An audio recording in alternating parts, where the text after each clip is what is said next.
여호와께서 시내산 위에서 모세에게 이르시기를 마치신 때에 증거판 둘을 모세에게 주시니 이는 돌판이요 하나님이 친히 쓰신 것이더라. 백성이 모세가 산에서 내려옴이 더딤을 보고 모여 백성이 아론에게 이르러 말하되 일어나라, 우리를 위하여 우리를 인도할 신을 만들라. 이 모세 곧 우리를 애굽 땅에서 인도하여 낸 사람은 어찌 되었는지 알지 못함이니라. 아론이 그들에게 이르되 너희의 아내와 자녀의 귀에서 금 고리를 빼어 내게로 가져오라. 모든 백성이 그 귀에서 금 고리를 빼어 아론에게로 가져가매 아론이 그들의 손에서 고리를 받아 부어서 조각 칼로 새겨 송아지 형상을 만드니 그들이 말하되 이스라엘아, 이는 너희를 애굽 땅에서 인도하여 낸 너희의 신이로다 하는지라. 아론이 보고 그 앞에 제단을 쌓고 이에 아론이 공포하여 이르되 내일은 여호와의 절일이니라 하니 이튿날에 그들이 일찍이 일어나 번제를 드리며 화목제를 드리고 백성이 앉아서 먹고 마시며 일어나서 뛰놀더라. 여호와께서 모세에게 이르시되 너는 내려가라. 네가 애굽 땅에서 인도하여 낸 네 백성이 부패하였도다. 그들이 내가 그들에게 명령한 길을 속히 떠나 자기를 위하여 송아지를 구워 만들고 그것을 예배하며 그것에게 제물을 드리며 말하기를 이스라엘아, 이는 너희를 애굽 땅에서 인도하여 낸 너희 신이라 하였도다. 여호와께서 또 백성에게 이르시되 내가 이 백성을 보니 목이 뻣뻣한 백성이로다. 그런즉 내가 하는 대로 두라. 내가 그들에게 진노하여 그들을 진멸하고 너를 큰 나라가 되게 하리라.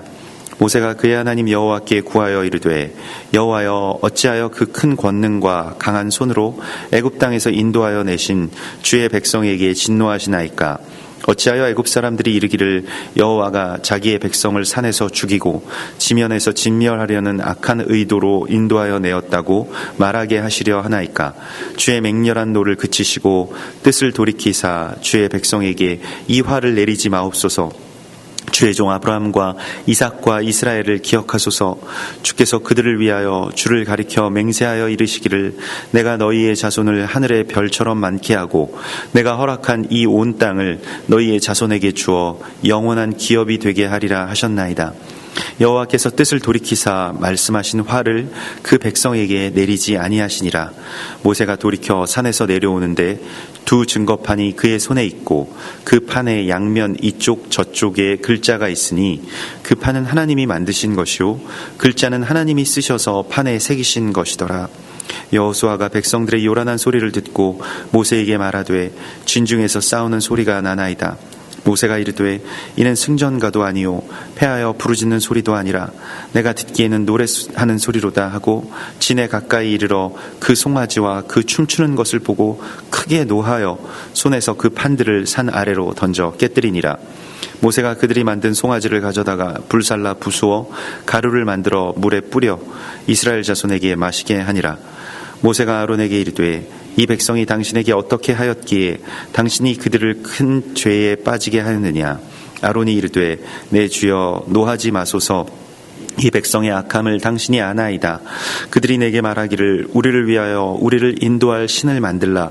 이 모세 곧 우리를 애굽 땅에서 인도하여 낸 사람은 어찌 되었는지 알 수 없노라 하기에 내가 그들에게 이르기를 금이 있는 자는 빼내라 한즉 그들이 그것을 내게로 가져왔기로 내가 불에 던졌더니 이 송아지가 나왔나이다. 모세가 본즉 백성이 방자하니 이는 아론이 그들을 방자하게 하여 원수에게 조롱거리가 되게 하였음이라. 이에 모세가 진문에 서서 이르되 누구든지 여호와의 편에 서 있는 자는 내게로 나오라 하매 레위 자손이 다 모여 그에게로 가는지라. 모세가 그들에게 이르되 이스라엘의 하나님 여호와께서 이렇게 말씀하시기를 너희는 각각 허리에 칼을 차고 진 이문에서 저 문까지 왕래하며 각 사람이 그 형제를 각 사람이 자기의 친구를 각 사람이 자기의 이웃을 죽이라 하셨느니라. 레위 자손이 모세의 말대로 행하매 이날에 백성 중에 3,000명 가량이 죽임을 당하니라. 모세가 이르되 각 사람이 자기의 아들과 자기의 형제를 쳤으니 오늘 여호와께 헌신하게 되었느니라. 그가 오늘 너희에게 복을 내리시리라. 이튿날 모세가 백성에게 이르되 너희가 큰 죄를 범하였도다. 내가 이제 여호와께로 올라가노니 혹 너희를 위하여 속죄가 될까 하노라 하고 모세가 여호와께로 다시 나아가 여짜오되 슬프도소이다. 이 백성이 자기들을 위하여 금신을 만들어 싸우니 큰 죄를 범하였나이다. 그러나 이제 그들의 죄를 사하시옵소서. 그렇지 아니하시오면 원하건대 주께서 기록하신 책에서 내 이름을 지워버려 주옵소서. 여호와께서 모세에게 이르시되 누구든지 내게 범죄하면 내가 내 책에서 그를 지워버리리라. 이제 가서 내가 네게 말한 곳으로 백성을 인도하라. 내 사자가 내 앞서 가리라. 그러나 내가 보응할 날에는 그들의 죄를 보응하리라. 여호와께서 백성을 치시니 이는 그들이 아론이 만든 바 그 송아지를 만들었음이더라. 여호와께서 모세에게 이르시되 너는 네가 애굽 땅에서 인도하여 낸 백성과 함께 여기를 떠나서 내가 아브라함과 이삭과 야곱에게 맹세하여 내 자손에게 주기로 한 그 땅으로 올라가라. 내가 사자를 너보다 앞서 보내어 가나안 사람과 아모리 사람과 헷 사람과 브리스 사람과 히위 사람과 여부스 사람을 쫓아내고 너희를 젖과 꿀이 흐르는 땅에 이르게 하려니와 나는 너희와 함께 올라가지 아니하리니 너희는 목이 곧은 백성인즉 내가 길에서 너희를 진멸할까 염려함이니라 하시니 백성이 이 준엄한 말씀을 듣고 슬퍼하여 한 사람도 자기의 몸을 단장하지 아니하니 여호와께서 모세에게 이르시기를 이스라엘 자손에게 이르라. 너희는 목이 곧은 백성인즉 내가 한순간이라도 너희 가운데서 이르면 너희를 진멸하리니 너희는 장신구를 떼어내라. 그리하면 내가 너희에게 어떻게 할 것인지 정하겠노라 하셨음이라. 이스라엘 자손이 호렙산에서부터 그들의 장신구를 떼어내니라. 모세가 항상 장막을 취하여 진 밖에 쳐서 진과 멀리 떠나게 하고 회막이라 이름하니 여호와를 앙무하는 자는 다 진 바깥 회막으로 나아가며 모세가 회막으로 나아갈 때에는 백성이 다 일어나 자기 장막문에 서서 모세가 회막에 들어가기까지 바라보며 모세가 회막에 들어갈 때에 구름 기둥이 내려 회막 문에 서며 여호와께서 모세를 회막문에 구름 기둥이 서 있는 것을 보고 다 일어나 각기 장막문에 서서 예배하며 사람이 자기의 친구와 이야기함 같이 여호와께서는 모세와 대면하여 말씀하시며 모세는 진으로 돌아오나 눈의 아들 젊은 수종자 여호수아는 회막을 떠나지 아니하니라. 아멘. 이번 주에 이 키티사의 말씀 속에서 하나님께서는 그 머리를 드는 것에 대한 말씀을 계속해서 주십니다. 그러니까 이게 조사할 때라고 하는 말씀은 백성의 머리수를 그냥 세는 수요를 헤아리는 인구조사가 아니고 그 하나의 머리를 드는 그 일들을 위하여서 백성들을 이렇게 세웠다라고 하는 그런 뜻이 되겠습니다. 근데 그 세워진 백성들에게 주님께서 오늘 이 비교적 긴 이 토라 포션의 알리야 가운데서 우리 가운데 주시는 말씀은 그 머리를 들지 않는 그 우상 숭배를 폐하라고 하는 하나님의 말씀이죠. 그래서 증거판 둘을 모세에게 그 여호와께서 주시는데요. 그것은 이 계시는 이제 오순절에 가까웠을 때 그 오순절에 이러한 일들이 하늘에서 나팔 소리가 들리고 번개가 치고 이러면서 이제 모세가 올라가서 그 40일 40주야를 그렇게 그 안에서 이렇게 머물면서 주님의 임재 가운데서 또한 하나님께서 주시는 이 말씀들을 듣고 또한 특별히 이 두 증거판 둘의 그러한 그 십계명을 주님께서 써 주셨다, 손가락으로 써 주셨다라고 그렇게 성경은 우리 기록하고 있습니다. 그래서 직접 이것을 쓰신 것이고요. 이 그 증거판 둘을 돌판이라고 말하는데 이거 그 루아흐 에벤이라고 해서 이것은 그 빛나는 또한 그 영적으로 살아있는 어떤 돌을 말합니다. 근데 여기서 에벤이라고 할 때 이것은 건축을 위한 어떤 돌을 말하고요. 보통은 그 무엇인가를 그 집을 짓다라고 할 때 쓰는 그러한 그 말입니다. 말하자면 이제 모퉁이 돌과 같은 것이죠. 그래서 주의 손으로 새겨주신 그러한 말씀을 오늘 모세에게 주시는데요. 고린도후서 3장 3절에서도 너희는 우리로 말미암아 나타난 그리스도의 편지니 이는 먹으로 쓴 것이 아니요 오직 살아계신 하나님의 영으로 쓴 것이며 또 돌판에 쓴 것이 아니요 오직 육의 마음판에 쓴 것이라.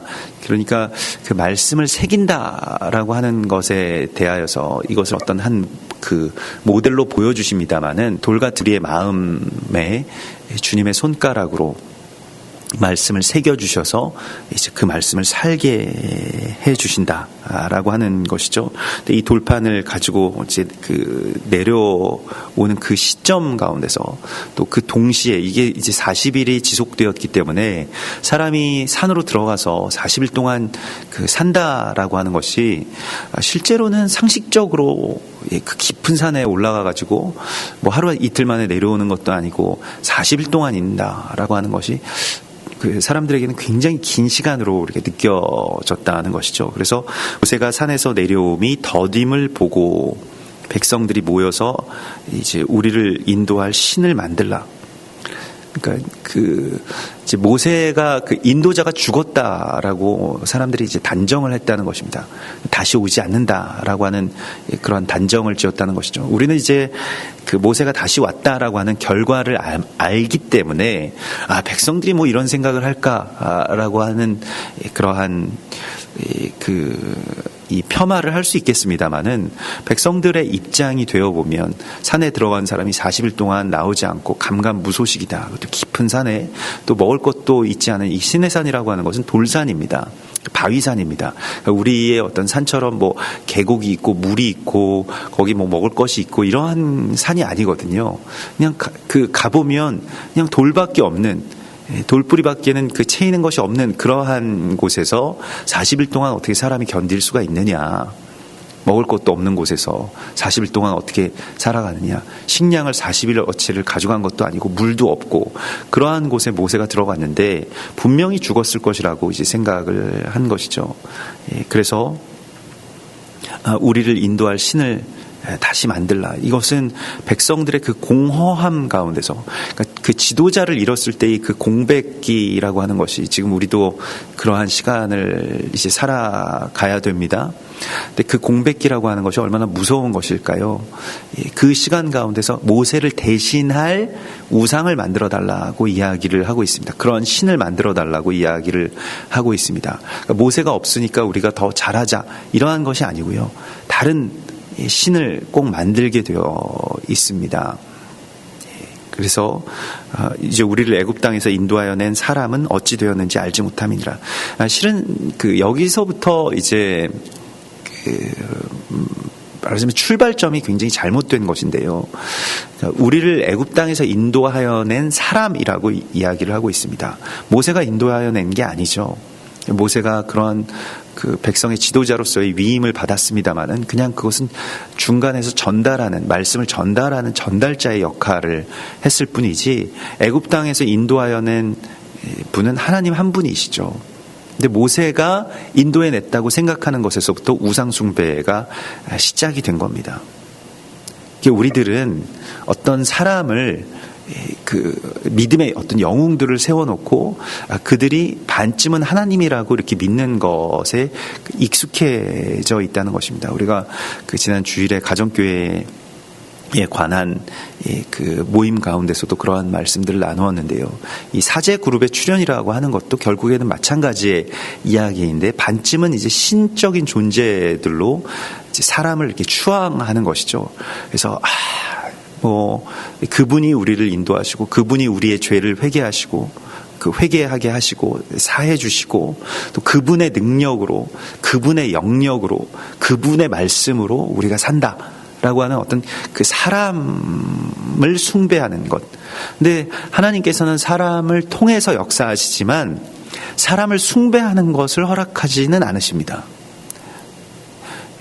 그런데 사람을 통해서 역사하실 때 그 사람을 숭배하는 그런 성향들이 우리 가운데 있다는 거예요. 그게 이제 우상 숭배자들의 아주 기본적인 어떤 자세인데, 그래서 바울에게서 능력이 나아갔을 때 혹은 베드로에게서 능력이 나오는 것을 보았을 때 사람들이 그들을 그 제우스와 헤르메스라고 막 그렇게 부르짖으면서 숭배하려고 들었다라고 하는 것입니다. 그 베드로가 그들 앞에서 엎드려서 나도 당신들과 같은 사람이다 라고 그렇게 뿌리칠 정도로 사람을 숭배하고 싶은 마음이 있죠. 오늘날에도 계속해서 백성들은 어떠한 특정한 사람, 그러니까 어떤 스타를 원하고 또 그것에 열광하고 그 사람을 숭배하는 그러한 신앙 가운데 있습니다. 그래서 그게 무슨 연예인이든 운동선수이든 정치인이든 무언가 초월적인 어떤 사람을 계속해서 이렇게 바라보고 내가 그렇게 되지 못하지만 나는 그런 사람을 열광하고 숭배해야 되겠다라고 하는 그러한 그 예배 가운데로 나아간다라고 하는 것이죠. 결국 백성들에게 있어서 모세는 단순한 어떤 하나님의 전달자가 아니라 거의 반쯤은 신이었던 존재라고 하는 것이 오늘 여기서 밝혀집니다. 그런데 그 신이었던 존재가 사라지게 되었을 때 또한 백성들인 우상이 필요했던 것이죠. 그러면 그가 사라진 그 상태에서 이제 이 본질이 나타나게 되는 것인데요. 누굴 섬겼느냐라고 하는 것이 분명하게 본질적으로 이렇게 나오게 되는 것입니다. 그래서 절대로 그 초대교회에서는 그 사도들을 섬기지 않았죠. 그러니까 사도들이 전하는 하나님의 말씀을 믿고 또 그 말씀 안에서 양육되고 그렇게 자라가고 또 순복하였습니다마는 그 사도들은 교회를 세워놓은 이후에 교회를 다스리거나 또 교회에서 계속 목양을 하는 것을 모든 사람들에게 각각의 위임을 하고 자신들은 이제 다른 교회로 또 떠나서 다른 지역으로 떠나서 또 교회를 세우고 떠나는 그러한 사역들을 계속 하는 것을 보게 됩니다. 평균적으로는 한 3년 정도의 시간을 가지고 그렇게 목양을 하고 또 떠나고 또 그렇지만 떠났다라고 해서 완전히 이렇게 단절시킨 것이 아니라 또 계속해서 서신으로 왕래하거나 또 찾아가거나 또 다시 이제 그들과 만나면서 계속해서 다시 감독을 하는 그러한 구조로 초대 교회들을 세워나갔던 것들을 우리가 보게 됩니다. 오늘 백성들이 또한 모세가 산에서 내려옴이 더딤을 보고라고 하는 말씀은 이게 모세는 또한 예수와의 예표이기도 하죠. 그래서 오늘날의 이제 교회 그 신부들의 모습이기도 한데요. 그의 오심이 더딤을 보고 이제 우리가 하는 반응들을 오늘 이스라엘 백성들을 통해서 우리에게 보여주십니다. 이게 고린도후서에서는 그래서 이들이 광야에서 했던 모든 일들은 우리의 본이 되기 위한 것이다. 그러니까 우리의 모습을 보여주고 있는 것이라고 그렇게 설명을 하고 있습니다. 그렇기 때문에 이스라엘 백성들이 지금 시내산에서 이 모세가 내려오니 더딤을 보고 했던 이러한 모든 반응들과 지금 이 세상의 반응들이 똑같은 것이죠. 그래서 이 하나님의 그 더딤, 그러니까 하나님의 재림의 더딤에 대하여서 이미 초대교회에서부터 굉장한 어떠한 동요들이 있었던 것을 우리가 보게 됩니다. 왜냐하면 실은 이제 초대교회 성도들은 곧 오시리라고 하는 말씀을 그리고 너희가 이 세대가 지나가기 전에 이것을 볼 것이다 라고 하는 말씀을 궁극적인 어떤 종말로서 이해를 했다는 것이죠. 그래서 예수와께서 오셔야 되는데, 왜냐하면 예루살렘 성전이 무너지기 전까지는 크게 동요가 없었습니다. 그게 이제 주후 70년 정도 되는 그 시점이었죠. 사도들도 이제 다 웬만한 사도들은 이제 다 순교하거나 떠날 그 시점에서 거의 마지막이 되었다라고 생각했는데 오시지 않았다는 거예요. 그것 때문에 많은 어떤 동요들이 있었고요. 성경에서도 그러한 것들을 우리가 보게 되는데, 마태복음 24장 48절에서는 예수님께서 이런 말씀을 하십니다. 만일 그 악한 종이 마음에 생각하기를 주인이 더디 오리라 하여 동료들을 때리며 술 친구들과 더불어 먹고 마시게 되면 생각하지 않은 날 알지 못하는 시각에 그의 종이 이르러 어미 때리고 외식하는 자가 받는 벌에 처하게 하리라. 그래서 더디 오리라라고 사람들이 생각할 것이라고 그렇게 예수님께서 말씀을 하셨죠. 마태복음 25장 5절에서도 그 신랑이 더디 옴으로 다 졸며 잘세라고 하는 그 비유도 주셨고요. 더디 오시는 것이 그 신랑의 어떠한 그 속성이기도 합니다. 그게 이제 베드로후서 3장 9절에서는 그 더디 오시는 이유가 세상을 대하여서 이제 오래 참으사 아무도 멸망하지 않고 다 구원에 이르게 하실 때까지 지금 기다리시는 중이다 라고 하는 것이죠. 그런데 그 신부는 이제 속이 터진다라고 하는 것이죠. 그래서 우리가 그 신랑과 신부의 그 관계를 이 에베소서에서도 우리가 비교적 그 에베소서에서 우리가 그 보았을 때에 신부는 신랑을 보면서 왜 그것도 모르냐고 이렇게 옆구리 축축 치면서 이제 뭐 우리들 뭐 교회 안에서도 뭐 우리들 가운데서도 그렇게 그 신랑이 잘 깨닫지도 못하는 것 같고 좀 느린 것 같고 무딘 것 같고 더딘 것 같고 그것 때문에 이제 속이 타는 이제 그러한 그 아내들의 모습도 우리가 많이 보게 됩니다. 흔히 보게 되는 그러한 장면이거든요. 그런데 그 더디임이라고 하는 그 속성이라고 하는 것이 그 신부가 속이 터질 만큼 나쁜 것이 아니라고 하는 것이죠. 그것이 오히려 그 은혜가 되고 또 그것을 이제 성경에서는 신부는 그래서 묵묵하게 그것을 기다려줄 줄 알고 또 멈추어줄 줄 알고 또 신랑이 그것을 그 일들을 행할 때까지 이제 그것을 격려하고 기도해야 되는 그러한 사명이 있는 것이지 그 옆구리 쳐서 얻어내는 그러한 일들은 실제로는 그 열매가 되지 못한다라고 하는 것이죠. 그래서 어떠한 그러한 그 답답한 마음들이 있다면 그것을 위해서 이제 기도하라고 붙여 이렇게 하나가 되게 해주신 것이거든요. 근데 뭐 같이 뭔가 같은 것들을 한꺼번에 확 깨닫고 마음이 열리고 같이 나아가고 그렇게 되면 얼마나 좋겠습니까마는 그러나 그렇게 되지 않는 어떤 그 시간의 차이에 의해서 뭐 성도들 가운데서는 그 남편이 이제 성령을 받지 못하고 또 예수와를 잘 믿지 못하는 것에 대한 어떤 그 답답함을 갖고 계신 분들도 많이 계시죠. 특별히 이제 아내분들이 그러한 경우가 많이 있죠. 뭐 반대인 경우도 있겠습니다만은 근데 그 차이에서 그 간절한 마음이 생기게 됩니다. 근데 그 간절한 마음을 어떻게 풀어내느냐? 이것을 가지고 이제 그 기도하고 또 이것을 가지고 애통해하고 이것을 가지고 인내하고 기다리는 것 거기에서부터 이제 우리의 어떤 그 새로운 예배들이 열리게 되고 그러한 지경들이 열리게 되는데요. 그 사랑이라고 하는 것을 이제 간절한 기다림으로 이제 바꾸게 되는 그 이야기, 그것이 또한 우리의 믿음의 여정에서 굉장히 중요한 신부의 사명이고 교회의 사명일 것입니다. 예수아가 더디 오신다라고 하는 것 때문에 우리가 무엇을 해야 되는가라고 하는 것은 그 곧 오소서라고 하는 마라나타의 그 간절한 부르짖음과 믿음 가운데로 나아가게 되는 것이죠. 그리고 주님께 계속해서 호소하게 되는 것이고요. 그래서 야고보서 1장 4절에서는 인내를 온전히 이루라고 말씀을 하십니다. 사실 신부에게 요구되는 것이 인내이죠. 그것은 무엇에 대한 인내일까요?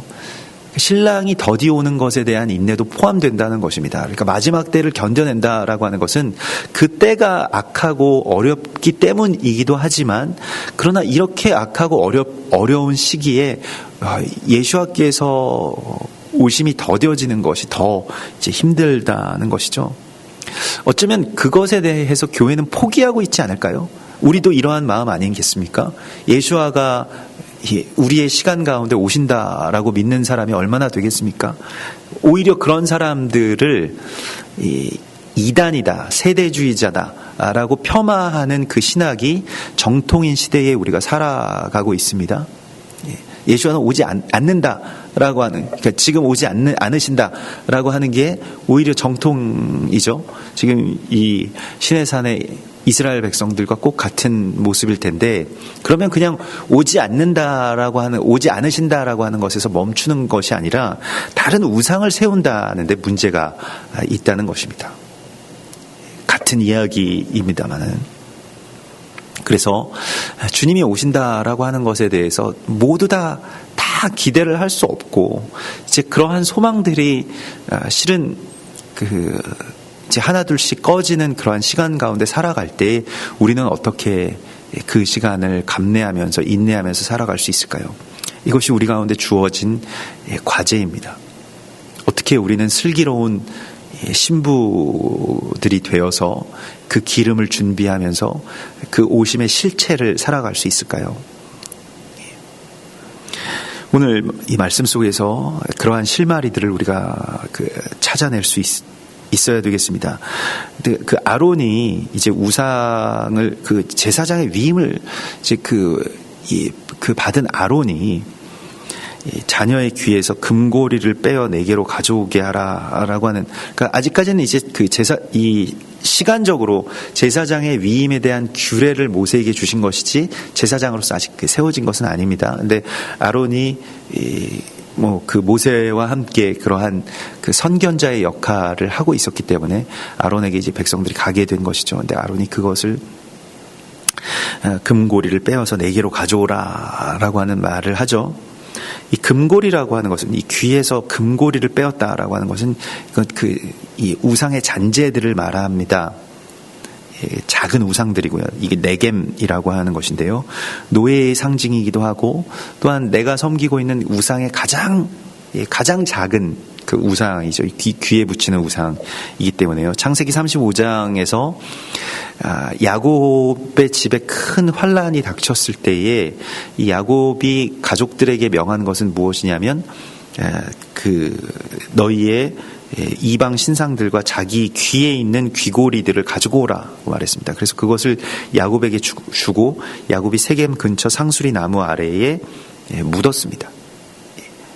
그러니까 이게 왜냐하면 우상 숭배였기 때문에 그렇습니다. 그러니까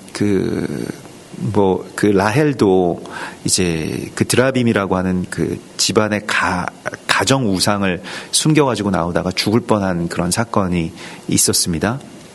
그와 마찬가지로 사람들이 하나님을 섬긴다라고 하면서도 조그만 금부치 같은 우상들을 하나씩 다 가지고 있다라고 하는 것이죠. 자기 마음속의 우상들이 하나씩 다 가지고 있다는 것이죠. 근데 그게 작아지고 또 그게 자기 몸의 일부가 되기 때문에 이제 우상으로 생각이 되지 않는, 그러니까 나는 이걸 섬기고 있는 건 아니야, 그냥 갖고 있을 뿐이야, 이 정도인 것이죠. 내가 그걸 믿는 건 아니지 라고 하는 작은 중독, 또 사람들이 보기에는 어쩌면 그냥 아름다워 보이는, 선해 보이는 중독도 있습니다. 그러한 숭배도 있습니다. 하나님과 본인만이 아는 그러한 이야기도 있을 것입니다. 어쩌면 자기 자신이 제일 그 안에서 기만되어 있는 바로 그러한 우상들을 이제 다 모아서 그곳으로 금송아지를 만듭니다. 이 우상의 잔재라고 하는 것이 얼마나 무서운 것이냐면, 그것이 다 진멸되지 않는, 그러니까 우리의 어떤 죄성이기도 한데요. 우리의 죄성은 다 진멸되지 않았습니다. 근데 그 죄성과 그 우상 숭배가 다 합쳐지게 되면 이와 같은 어떤 금송아지가 세워지게 되는 것이죠. 이 송아지, 이 소라고 하는 것은 오늘날에도 모든 전 세계인들이 숭배하는 것입니다. 월가에 가면 거기서 이렇게 어마어마한 황소, 황금빛 소가 거기에 버티고 서 있죠. 우리나라에도 따라서 증권 거래소 앞에 그 소를 세워놨는데요. 그게 번영을 상징하는 것이죠. 증시의 상향, 주를 상징하는 것이다, 이렇게 이야기를 하고, 경제 번성을 상징하는 것이라고 이야기를 하는데, 그것을 오늘날에도 숭배합니다.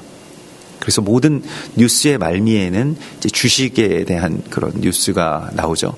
경기의 어떤 지표가 되기도 하고, 사람들의 어떤 이 열망의 어떤 지수가 되기도 하는 것이죠. 그리고 아론이 그 제단을 쌓고, 이 금송아지 앞에 제단을 쌓고 공포합니다. 내일은 여호와의 절일이니라. 그러니까 절기를 공포합니다. 이게 사실은 하나님 대신에 다른 것으로, 하나님의 절기 대신 다른 것으로 바꾸는 것이 사실은 우상숭배와 사단의 속성이기도 합니다. 왜냐하면 이 날을 바꾼다라고 하는 것이 시간을 이제 다른 시간으로 들어가겠다라고 하는 이야기거든요. 지금 이 시내산에서의 이 계시의 시간은 카이로스의 시간입니다. 하나님의 시간 가운데로 백성들이 쫙 들어와 있는 것인데, 그런데 다른 절기를 통해서 어떤 일들이 벌어지냐면 세상의 시간으로, 사단의 시간으로 들어갑니다. 이 시간의 그 차원이라고 하는 것은 우리는 지금 그런 시간의 차원을 이동하는 그런 능력은 없습니다. 우리는 그 3차원의 이 한계 가운데서 살아가고 있기 때문에 시간이라고 하는 것이 더해진 4차원, 5차원, 6차원 이러한 다른 차원의 이야기들은 그냥 우리의 개념으로만 갖고 있을 뿐이지 우리가 인지하지 못하는 것입니다. 다만 성경에서는 이제 절기라고 하는 것을 통해서 우리가 하나님의 시간 안으로 들어가는 그 문을 열어주신다 라고 그렇게 말씀하시는 것입니다. 하루가 천년 같고 천년이 하루와도 같은 그 시간 가운데로 들어가는 것인데, 여기에서 지금 사단은 백성들을 빼내기 위해서 다른 절기를 세웁니다. 이 다른 절기를 공포하는 것은 특별히 콘스탄티누스 이후에 대체 신학 가운데서 가장 주력했던 일이기도 합니다. 교회가 가장 주력했던 일이 다른 절기를 세운 것입니다. 여호와의 절기를 폐하고 다른 절기를 세운 것이죠. 그러니까 우리는 이 문화적으로 유대인들의 절기를 지키지는 않습니다만은, 그러나 그 절기라고 하는 것의 문을 우리가 과소평가하거나 간과해서는 안 됩니다. 그거 유대인들의 그냥 날이지 우리의 날이냐 이렇게 그냥 폄하하면 정말로 그것은 잘못된 신앙이라고 할 수 있을 것입니다.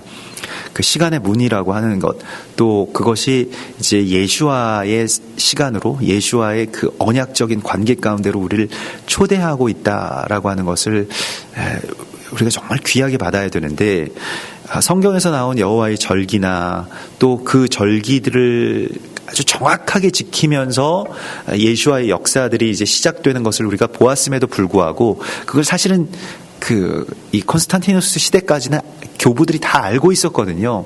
그러니까 초대교회나 그 초기 교부 시대의 교회가 여호와의 절기를 지키고 있었음은 기록으로도 다 나와 있습니다.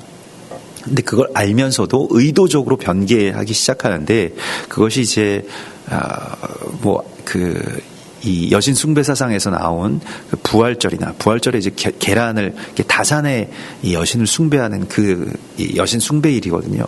또한 이 태양의 신의 기념일이라고 하는 이 동짓날 근처에 이 12월 25일인 크리스마스나 이러한 날들을 세우고 나머지 절기들을 다 폐해 버린 것이죠.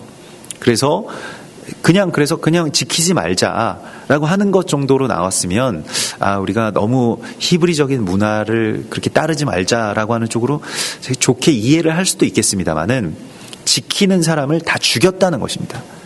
콘스탄티누스가요. 그거에 대해서 우리가 좀 깊이 생각해야 됩니다. 다른 절기를 공포하고 그 공포한 절기들, 그러니까 그것은 이제 태양신 숭배와 아세라 숭배, 다산 여신 숭배의 날을 그냥 이름만 바꿔가지고 그 날을 전 세계의 기독교인들이 다 기념하도록 만들었다라고 하는 것이죠. 그리고 여호와의 절기, 한 번도 성경에서는 폐했다고 말씀하고 있지 않은 그 여호와의 절기들을 그냥 다 닫아버린 것이죠. 엄청난 그 음모들을 그 교회의 번영과 바꾸어 버린 것입니다. 열왕기상 12장에 보면 여로보암이 했던 일들이 나오게 되는데요. 이 여로보암의 길들이 무엇입니까?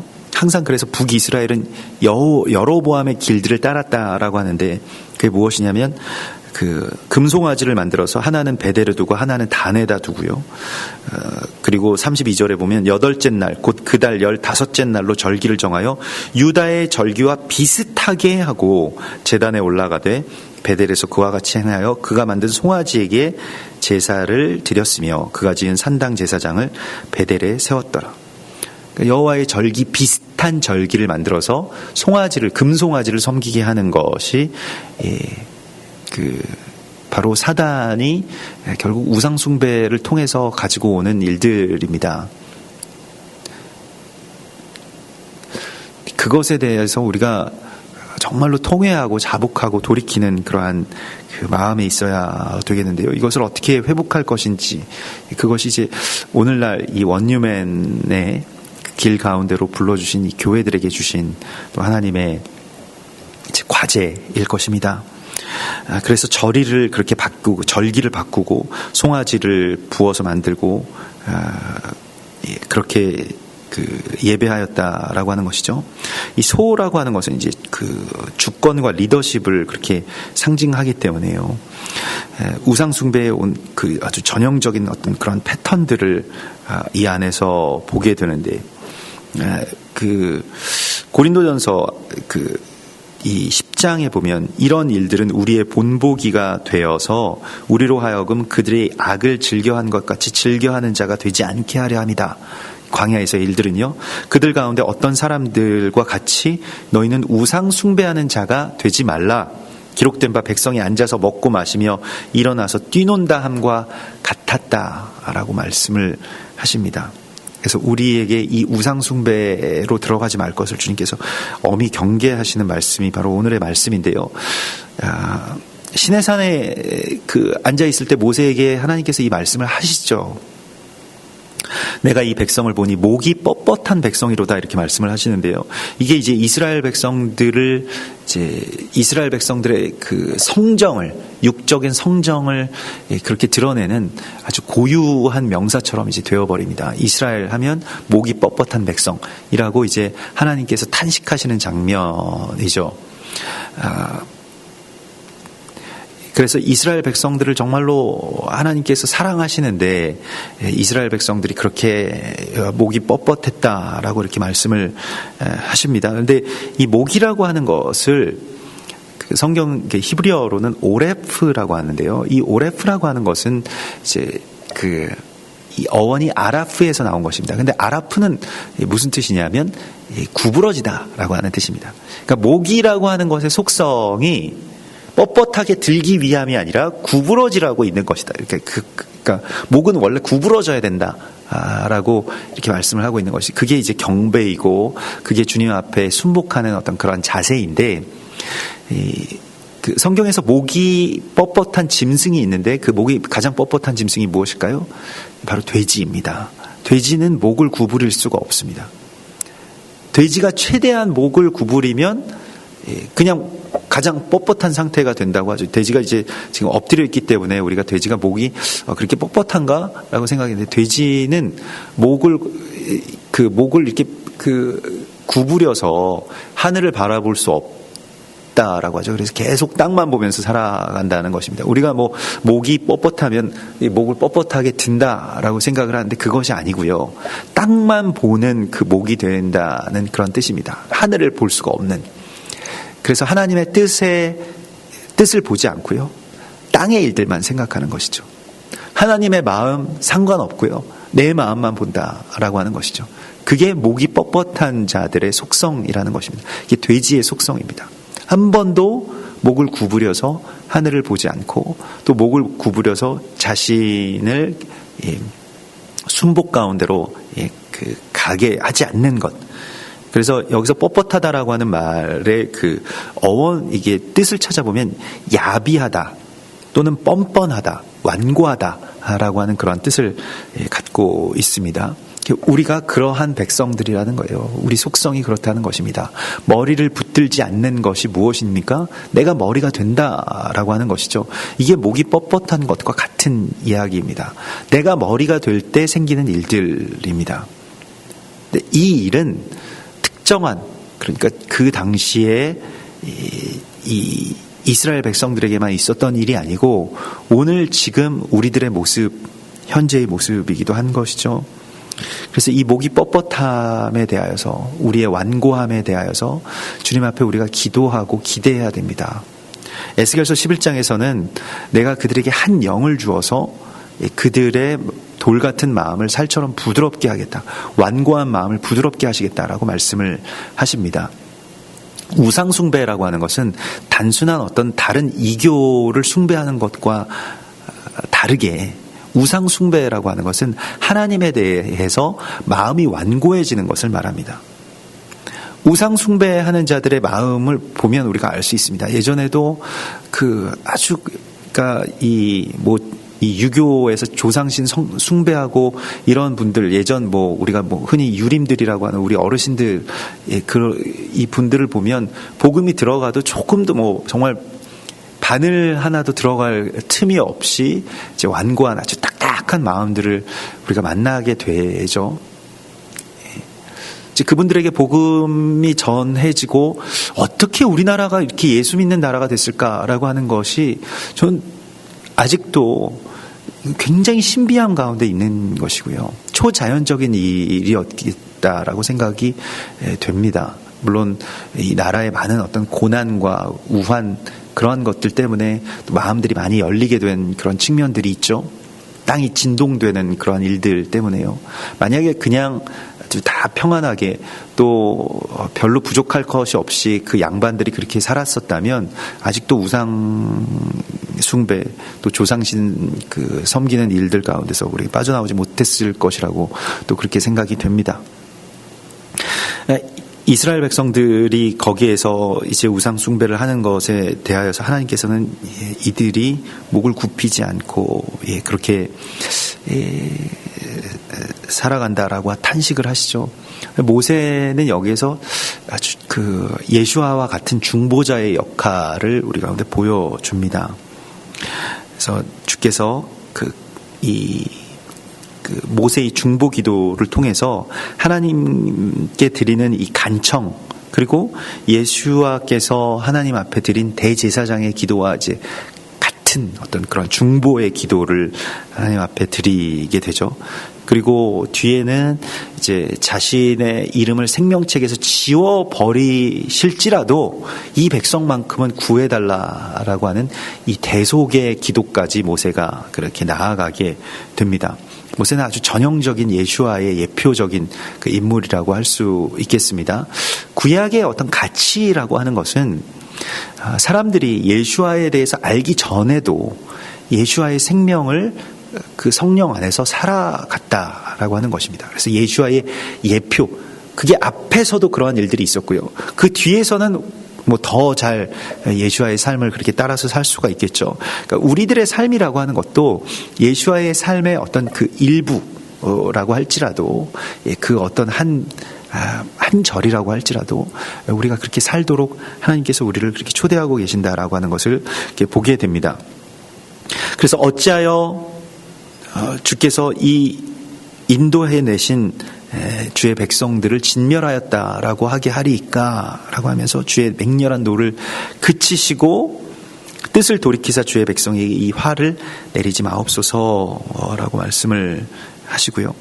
디모데전서 2장 5절에서 중보자가 한 분이시니 곧 사람이신 예수 그리스도라. 히브리서 8장 6절에서도요. 그러나 이제 그는 더 아름다운 직분을 얻으셨으니 더 좋은 약속으로 세우신 더 좋은 언약의 중보자시라. 새 언약의 중보자라고 하는 것이 바로 예수와의 이름이라고 하는 것입니다.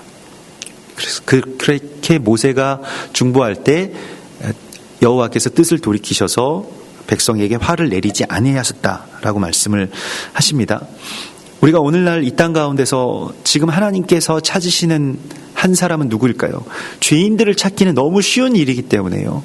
죄인들을 위해서 기도하는, 그들을 위해서 울부짖으면서 뜻을 돌이켜달라고 통곡하는 바로 모세의 기도와 같은 그 기도를 올려드릴 자를 주님이 찾으신다라고 말씀을 하십니다. 에스겔서 22장 30절에 이 땅을 위하여 성을 쌓으며 성 무너진 데를 막아서서 나로 하여금 멸하지 못하게 할 사람을 내가 그 가운데서 찾지 못하였으므로 내가 그들을 진멸하겠노라, 이렇게 말씀을 하십니다. 성에서 그 진멸과 그 심판을 막아설, 자신의 온 몸으로 막아설, 자신의 생명으로 막아설 중보자를 하나님께서는 지금도 찾고 계시는 것이죠. 그렇게 찾으셔야 그 사람의 말을 듣고 돌이키시고 그들이 회개할 기회를 주신다라고 말씀을 하십니다. 요엘서 2장 13절에 너희는 옷을 찢지 말고 마음을 찢고 너희 하나님 여호와께로 돌아올지어다. 이제라도 금식하며 울며 통곡하며 마음을 다하여 내게로 돌아오라.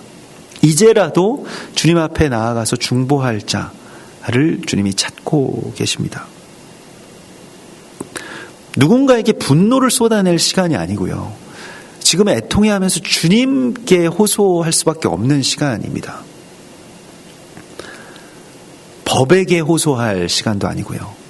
또 어떤 정치인, 새로운 정치인이 우리를 구원해 줄 수 없다라고 하는 것을 이제는 좀 깨달아야 되고요. 하나님께서 이 모든 일의 주관자이심을 우리가 인정하고 주님 앞에 나아가서 정말로 애통해하면서 기도해야 될 시간이 된 것입니다. 다니엘서 9장 17절에 다니엘은 우리 하나님이여 지금 주의 종의 기도와 간구를 들으시고 주를 위하여 주의 얼굴빛을 주의 황폐한 성소에 비추시옵소서. 주여 들으소서. 주여 용서하소서. 주여 귀를 기울이시고 행하소서. 지체하지 마옵소서 라고 하는 이 자신의 노구를 땅에 엎드려서 금식하며 이 나라를 위해서 호소하는 기도를 하고 있습니다. 많은 시간이 흘렀고 죄에 대한 벌을 받고 있는 그 와중에서 다니엘이 회개하기 시작했을 때 하나님께서는 바벨론의 빗장을 풀어주시고 예루살렘의 문을 열어주십니다. 우리에게도 그와 같은 역사, 이 다니엘과 같은 기도, 모세와 같은 기도, 요엘서에서 마음을 찢는 그 기도의 중보자들을 하나님이 찾고 계신다라고 이렇게 말씀을 하시고 있습니다. 그리고 모세가 실제로 내려왔을 때 그 실체를 모세가 보았을 때, 이게 말로 들은 것이 아니라 실제로 보았을 때 모세의 화를 참을 수가 없었죠. 그런데 이 돌판을 내리쳐서 돌판이 다 깨졌다라고 말하고요. 또 그 큰 죄에 백성들이 빠진 것을 보고 그 실상을 보았을 때 너무나도 놀라고 화가 난 모세를 이렇게 보게 됩니다. 그래서 그 모세가 이제 했던 그 수습이 있는데 여기 보면 집 문에 서서 이르되 누구든지 여호와의 편에 있는 자는 내게로 나오라라고 이렇게 말을 했죠. 그러면 백성들이 이쯤 되면 이제 다 모세가 살아서 내려왔기 때문에 이쯤 되면 다 우리 여호와의 편으로 그럼 서겠습니다라고 할 줄 알았는데 아직도 송아지 편에 서 있는 거예요. 레위인들만 거기에 나옵니다. 그래서 아직 저쪽 편에 서 있는 자들을 허리에 칼을 차고 진 이문에서 저문까지 다니면서 사람이 그 형제를, 각 사람이 자기의 친구를, 각 사람이 자기 이웃을 죽이라 이렇게 말씀을 하셨습니다. 마태복음 7장 6절에서도 내가 세상에 화평을 주러 온 것이 아니라 칼을 주러 왔다라고 말씀하시면서 사람이 그 아버지와 딸이 어머니와 며느리가 시어머니와 불화하게 하려 함이니 사람의 원수가 자기 집안 식구리라. 아버지나 어머니를 나보다 더 사랑하는 자는 내게 합당하지 아니하고 아들이나 딸을 나보다 더 사랑하는 자도 내게 합당하지 아니하며 또 자기 십자가를 지고 나를 따르지 않는 자도 내게 합당하지 아니하니라. 만일 우리가 좋은 게 좋은 거라고 해서 아버지의 말씀을 내가 거역할 수 없기 때문에 나는 예수를 믿을 수 없다. 나는 적어도 제사를 폐할 수는 없다. 조상신을 향한 제사는 폐할 수 없다라고 했다면 예수를 믿지 못했을 것입니다. 이 나라는. 세상 가운데 또 각 가정 가운데 이런 불화들, 호정에서 판해지는 것과 같은 그런 불화들이 있었죠.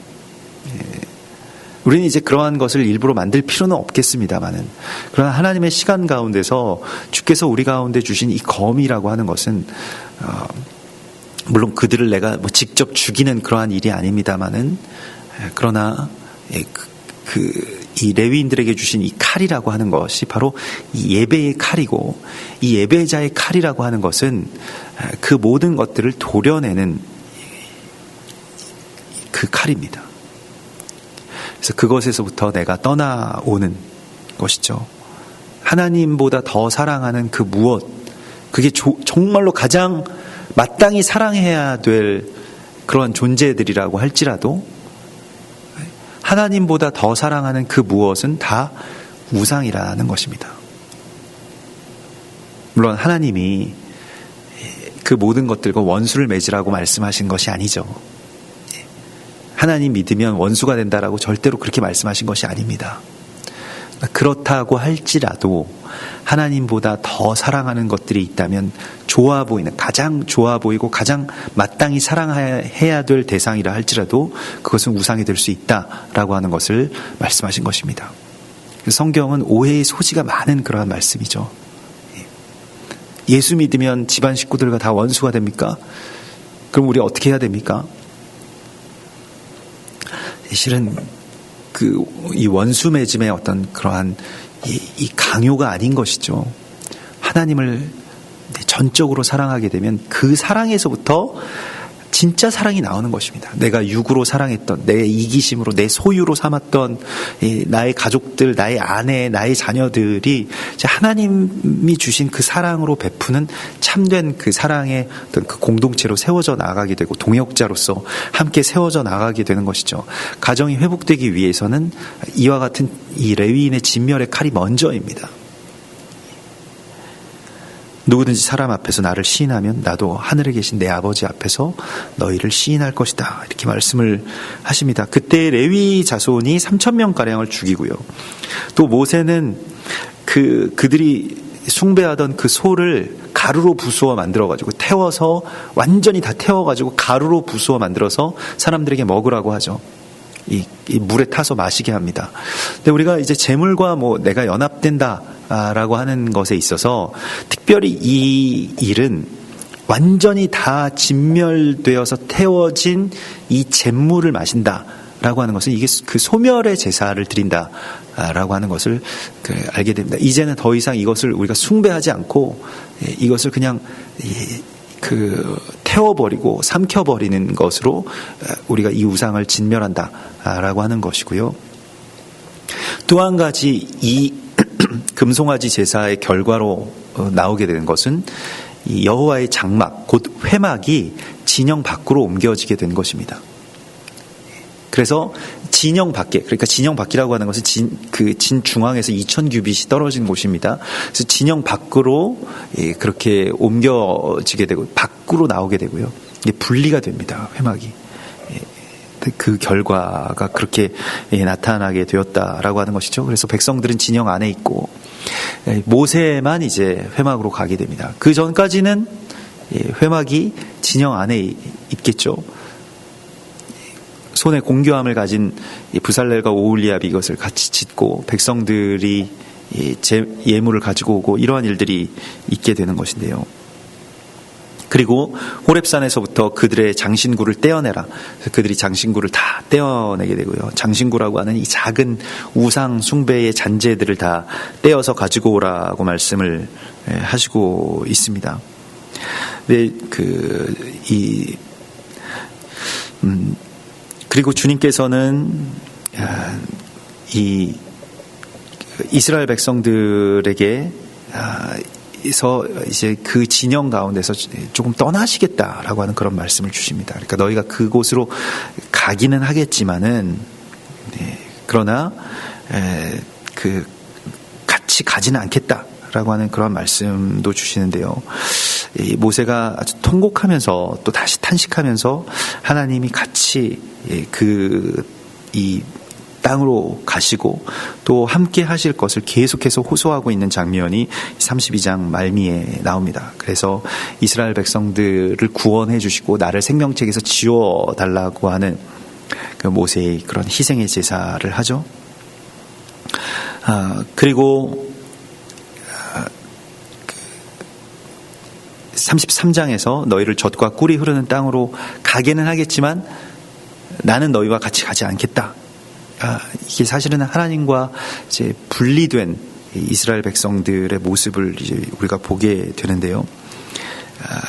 백성들이 목이 고든 백성이기 때문에 나는 너희에게 가지 않고, 그냥 어떻게 보면 이 약속의 땅이라고 하는 것 말고 그냥 이스라엘 백성들 살려주시겠다라고 하는 그 하나님의 마음의 돌이키심을 보고 백성들이 다 울고, 그래서 모세가 몸의 모든 장신구들을 떼어내고 다시 하나님을 우리가 청하자라고 그렇게 기도합니다.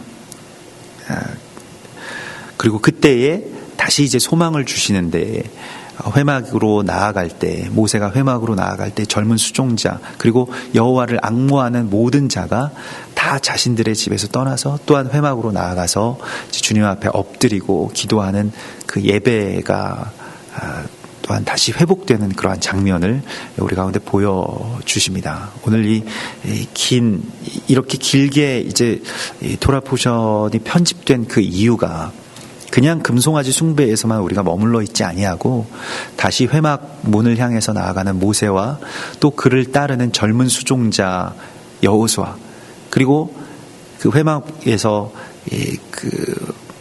이 성령의 충만함 가운데서 다시 진으로 돌아오지 않고 계속해서 그곳에서 기도하는 여호수아와 또한 백성들을 위해서 중보하는 모세의 모습을 우리에게 하나님께서 보여주십니다. 그리고 우리가 내 안에서 숭배하고 있는 작은 장신구와 같아서 나에게는 보이지도 않습니다. 내가 그것을 숭배하는지도 모르는 그러한 우상들, 그것을 빼어내라. 이것의 총합을 우리 가운데 보여주시면서 이것이 이 세상이고 이 세상의 혼란함들이고 이 세상의 심판을 받는 그러한 이유인데, 그것은 우리 안에 있는 작은 우상들 때문이라고 주님이 말씀을 하시고 있는 것입니다. 세상의 문제를 특정한 사람의 문제로 치부해버리고 특정한 세력의 잘못으로 그렇게 몰아가는 것은 굉장히 쉬운 일이겠습니다만은, 그런 내 안에 있는 작은 장신구를 떼어내는 제사가, 또 그러한 통회와 회개가 우리 안에서 하나님께서 우리에게 바라시는 상한 마음의 제사라고 말씀을 하시고 있는 것입니다. 같이 기도하겠습니다. 우리 이 시간 주님 바라보시면서 또 내 안에 나도 알지 못했던 우상들, 그리고 그 우상 숭배의 잔재들, 목이 뻣뻣함, 머리를 붙들지 않는 나의 목의 완고함들을 주의 성령을 보내셔서 깨닫게 하시고 또 다시 바라보게 하시고 다시 회복되게 하시고, 모세와 같이 백성들과 하나님 앞에 선 그러한 중보자로서 우리들 통곡하며 탄식하며 이제라도 돌이키게 해달라고 함께 같이 기도하겠습니다. 주여, 주여,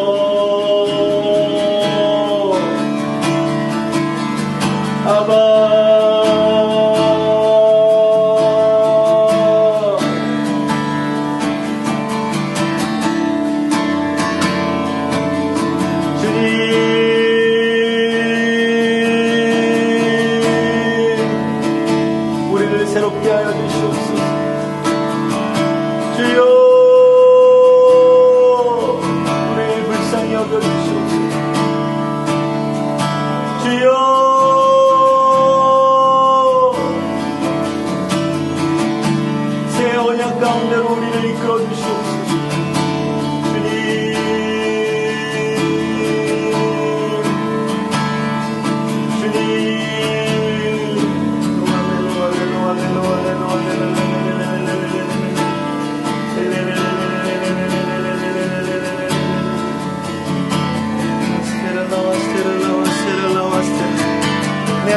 모든 우상 숭배의 잔재를 빼어지게 하시고 태워지게 하시고, 주여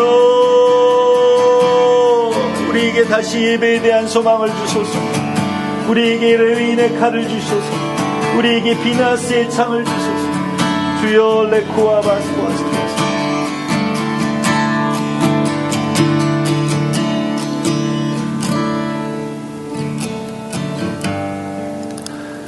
주님, 참으로 우리가 아직도 욕망의 금송아지를 숭배하고 있고, 내가 그래 하지 않는다라고, 나는 하나님을 숭배하고 있다고, 하나님을 섬기고 있다고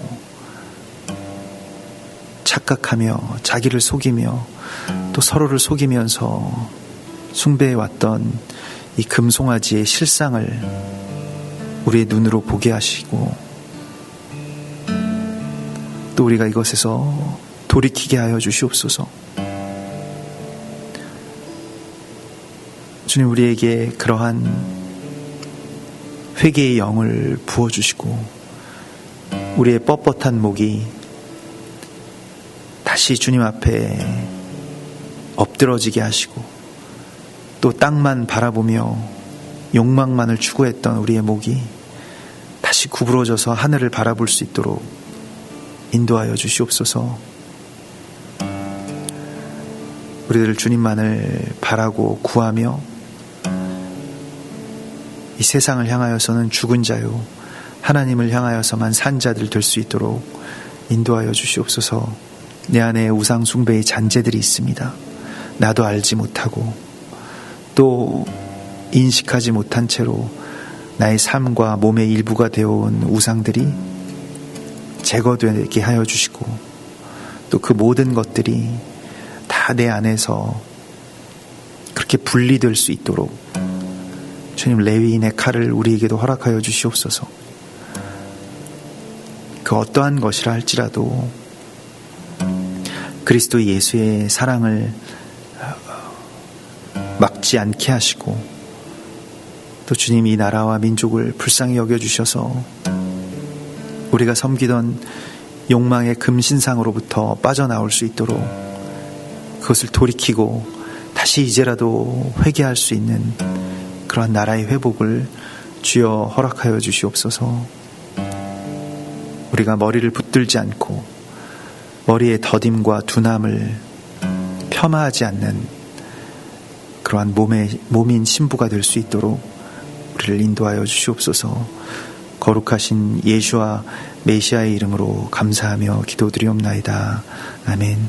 하늘에 계신 우리 아버지시여, 이름이 거룩히 여김을 받으시오며 나라의 임하옵시며 뜻이 하늘에서 이룬 것 같이 땅에서도 이루어지이다. 오늘날 우리에게 일용할 양식을 주옵시고 우리가 우리에게 죄 지은 자를 사하여 준 것 같이 우리 죄를 사하여 주옵시고 우리를 시험에 들게 하지 마옵시고 다만 악에서 구하옵소서. 대개 나라와 권세와 영광이 아버지께 영원히 있사옵나이다. 아멘.